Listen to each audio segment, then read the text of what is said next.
Welcome to the Yorkshire Dales. Behind me is the Ribblehead Viaduct, and behind that's Whernside. It's where we're going tonight for a wild camp. So on the way up, hopefully we get to go and have a look at Force Gill and see if that's in flow. And then, time permitting, we're going to have a walk around the Tarn. And if the ground's any good, we'll maybe camp out there. If not, we'll get up to the trig point and find somewhere decent. So come on, let's go.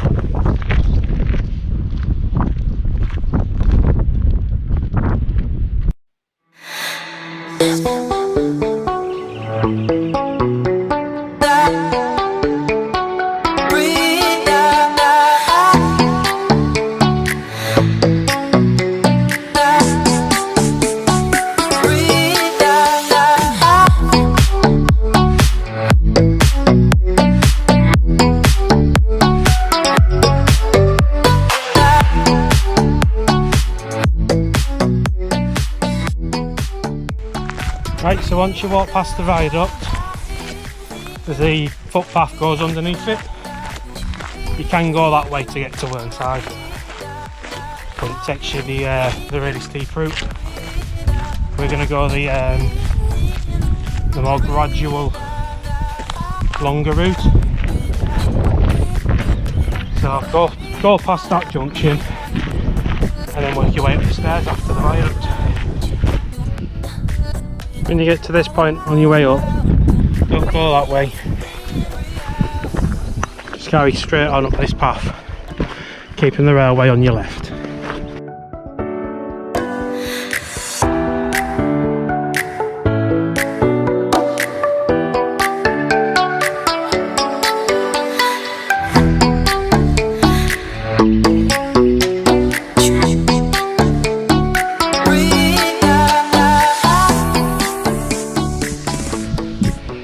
After walking up that track for a while, you're going to get to Blea Moor signal box and some farm buildings. Just keep going on past all this.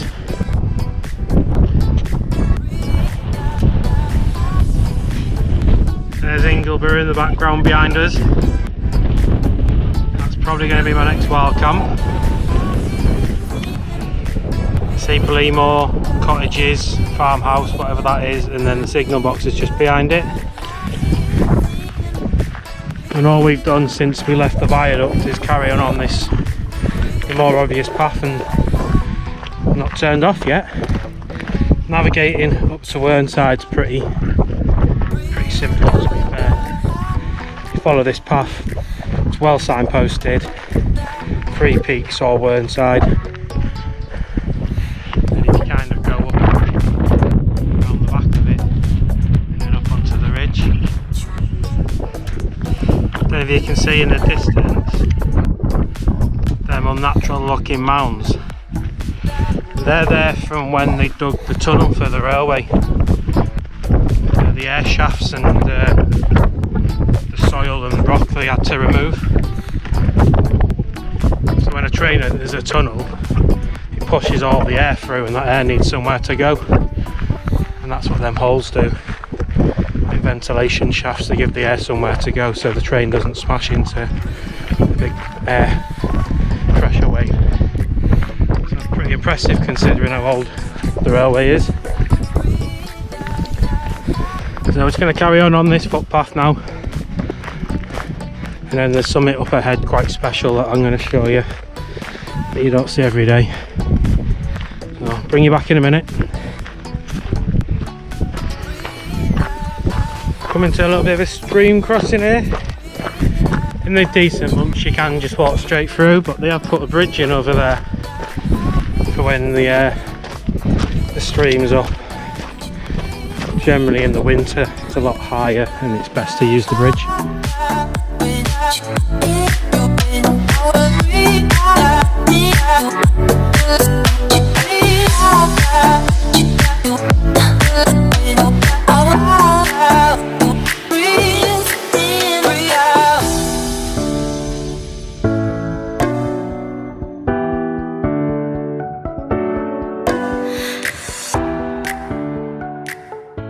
Right, we're at that point I was telling you about that's quite special.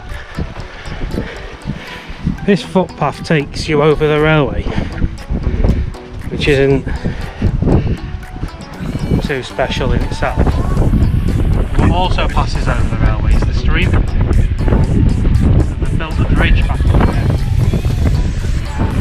to get the water back over the railway instead of just making a tunnel to get it under.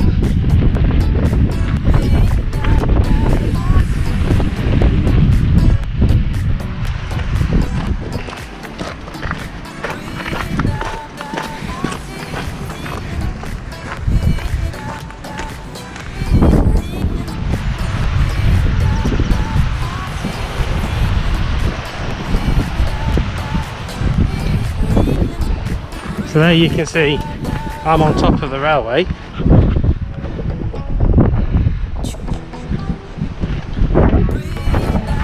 the railway over the other side of the bridge. And there's a stream. Pretty rare.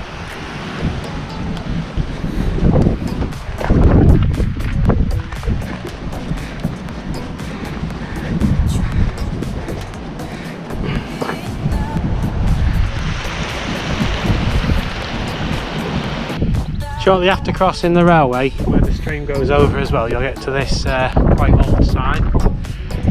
It says footpath Dent Head 2.5 mile and Dent Dale 4 mile. We want to be going that way, following the steps upwards, which then you can see slowly bears round to the left. I've just come off the beaten track slightly because I want to show you this. Welcome to Force Gill. How good's that?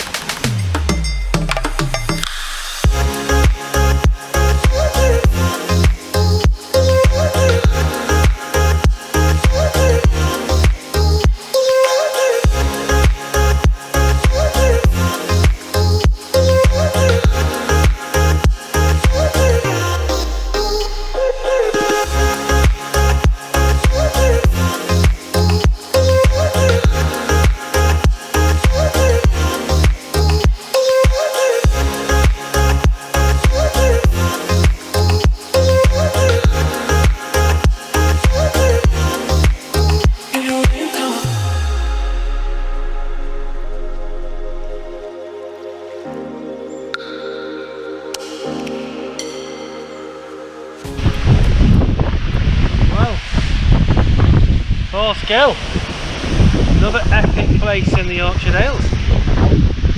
Right, enough messing about now, I've got a mountain to climb.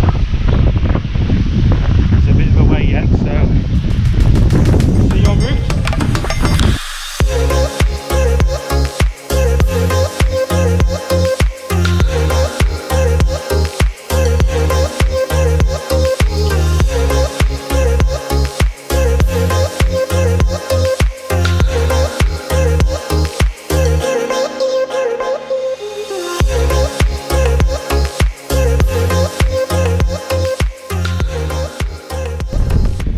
You've been climbing for about another mile, you're going to get to this stile and signpost.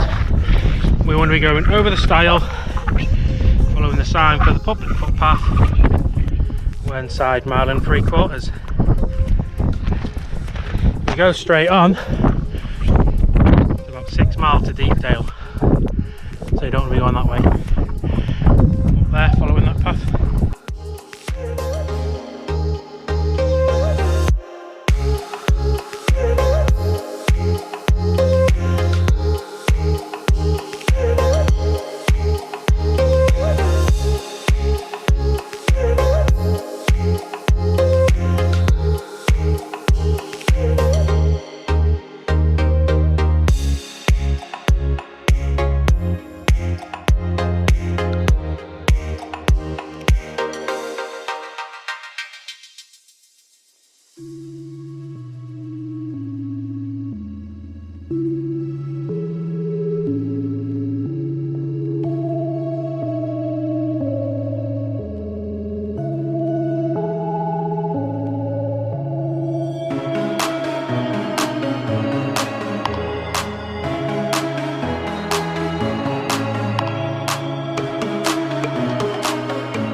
Top now. Since the waterfall it's been pretty much just constantly uphill, but gradually But then my least favourite part of Whernside's coming up now. This bit. You've been slogging it out for the best part of 3k. And it gets steeper. So I'll bring you back, I'm going to get stuck into this. See you at the top. Maybe you can hear me because the wind's really strong. Here we are approaching the summit of Whernside. Just got to get through this stone gate gap. Bang! There's this trick point.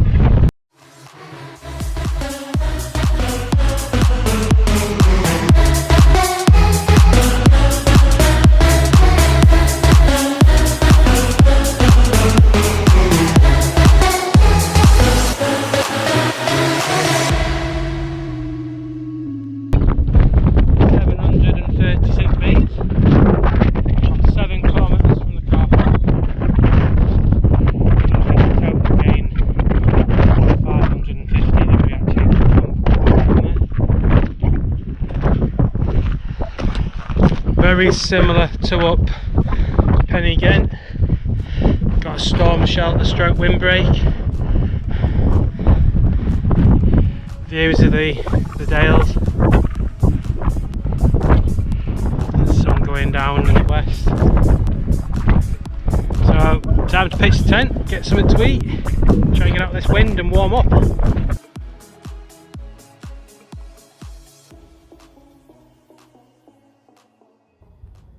Well, unfortunately, weather's turned on me. It's pissing down.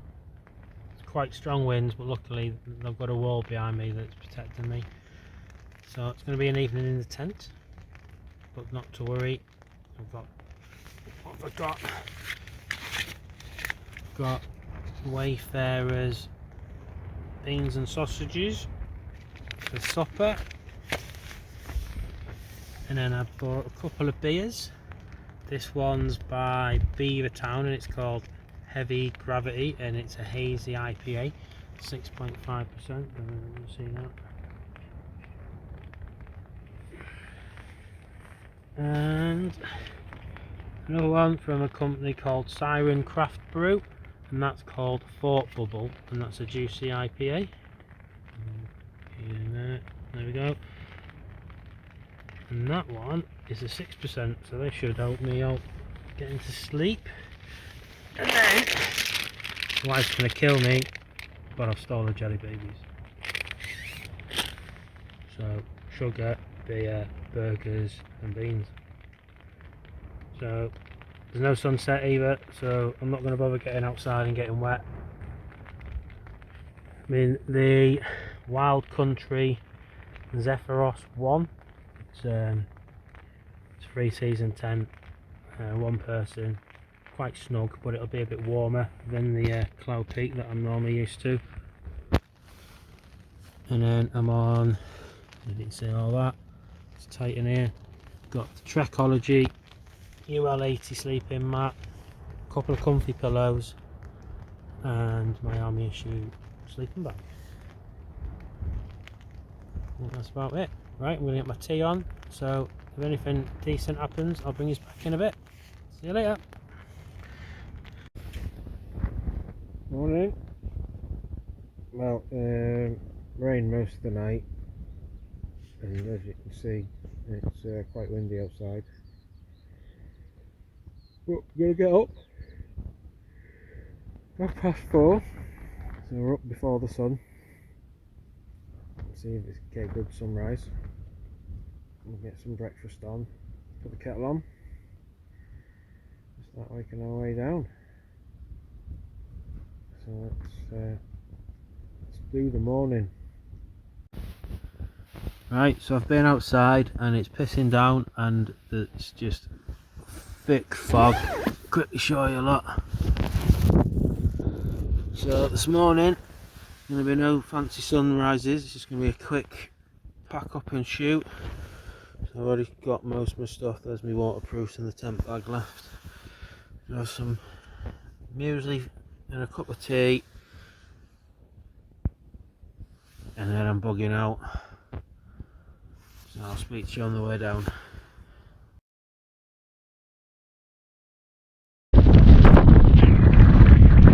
Well, all packed up, just the tent to drop down. As you can see up here, it's pretty bleak this morning. Didn't catch the sunrise. It should be over the top of this wall. You can't see 50 metres. Pack the tent up, get back up to the summit, start heading down. Bit of a quick escape this morning, so I'll speak to you en route.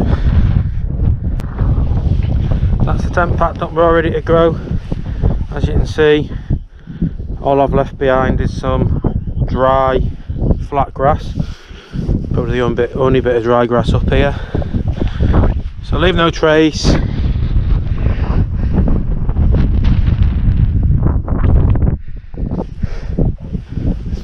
Let's get gone. Here we are back at the summit of Whernside. Completely different picture from yesterday.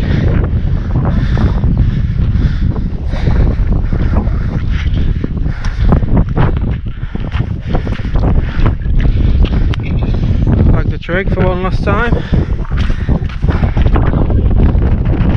Obviously the Tarn down there, but it's just a wall of white.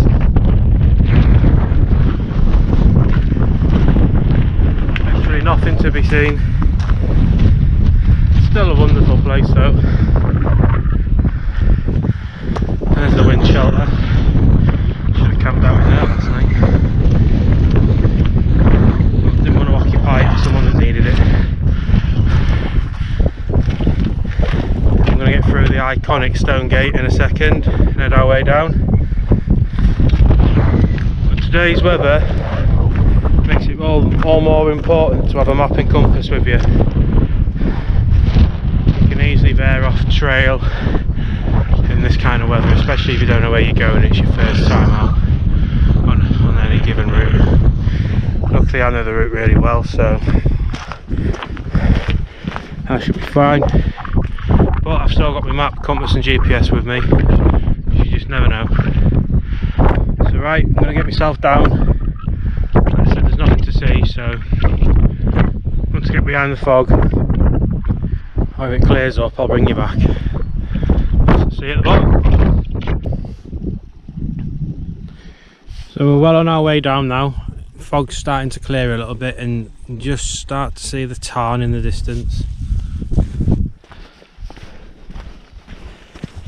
We're down all the steppy bits, but it's really wet and slippy because of all the rain. So even though it's down, we're just going to take our time. It's about 1 hour and 40 to get up. It's reasonable to say we'll be down in about an hour. So, weather didn't play ball with us last night and this morning, but you can't win them all. If anything, it's just a different experience. If it was always warm and dry, it'd get boring, wouldn't it? Plus, it gives you a chance to test your equipment. The tent held up really well. Bit of condensation in the morning. No leaks. It was a bit snug, but that made for a warmer night. The Cloud Peak 2 that I normally use would have had a lot more space and been a lot more comfortable, but it's a colder tent. I've been out in heavy rain in it, so it would have handled the rain, but it's not as good in the wind. It's bigger and it's got that cap on the top that tends to flap about. You can do things to stop that, but you can't get rid of it completely. So I'm on a bit of a dodgy bit now, so I'll carry on making my way down and I'll bring you back shortly.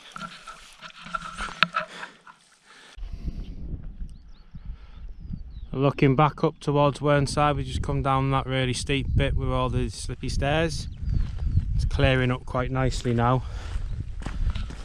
making decent progress down. But it's noticeably colder down here than it was on the top, which is bizarre. Wonder if it's something to do with the fog. So nearly there. Weather like this, just take your time, watch your footing, and enjoy it.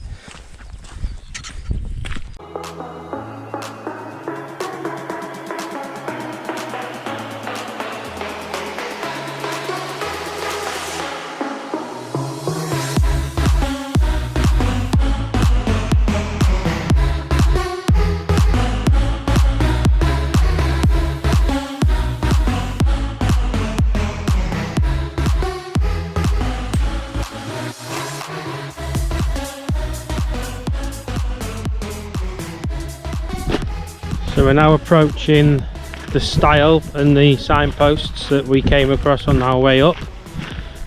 We're just going to hop over this stile and then turn right following the sign to Ribblehead, 2¼ mile. And just a side note for all you that filter water while you're out and about, there's no end of water courses on your way up Whernside this time of year. In the summer they might be a bit drier, but there's literally hundreds of places you can filter water on your way up, especially in the wetter months.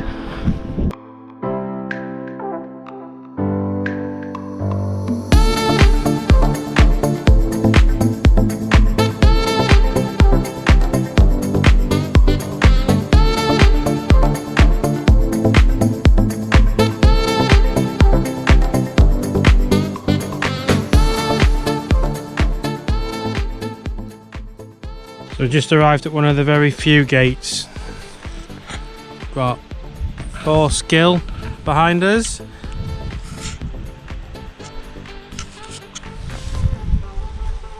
then we're dropping down to the bridge where the stream and the footpath goes over the railway. All steep stuff's done now, just into the Dale land.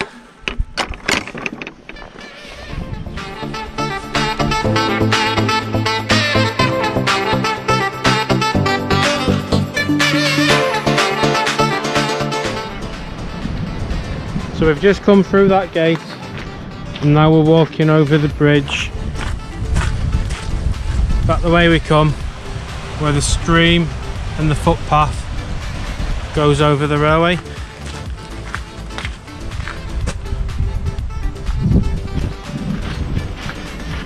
Going to carry on down here, back over that footbridge that you'll be able to see in a second, heading up back towards Blea Moor signal box and Ribblehead Viaduct. So there's the bridge in the distance.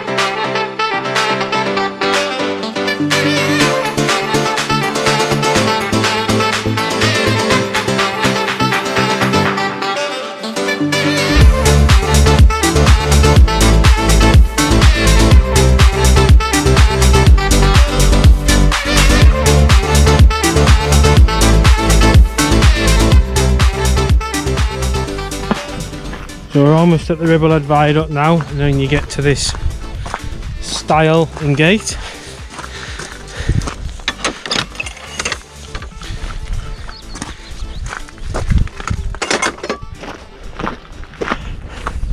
And there it is, the Ribblehead Viaduct coming into view. So we're back at the start of the Ribblehead Viaduct now. Just this little bit of footpath left to go. I don't know if you can see it on the video. That's where the car is parked. Just above the viaduct, Ingleborough sat in the mist.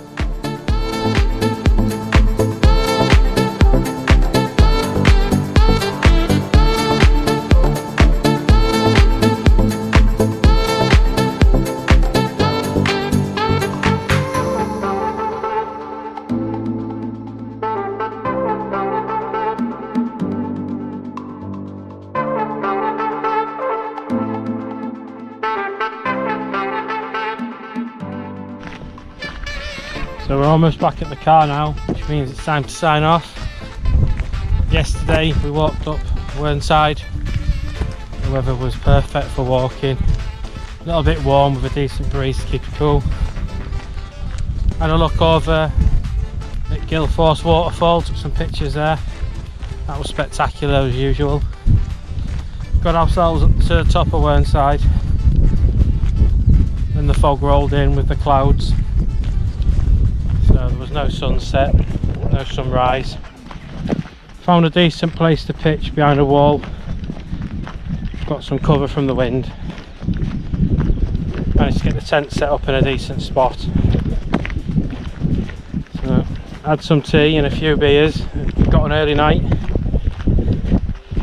Got up to the fog and made our way back down. Packed up. Got up at 4:30. Done and packed up and heading our way down at 5:30. Left no trace, as per usual. Click on the bell, subscribe, see you on the next one. Whernside Well Camp, completed it, mate.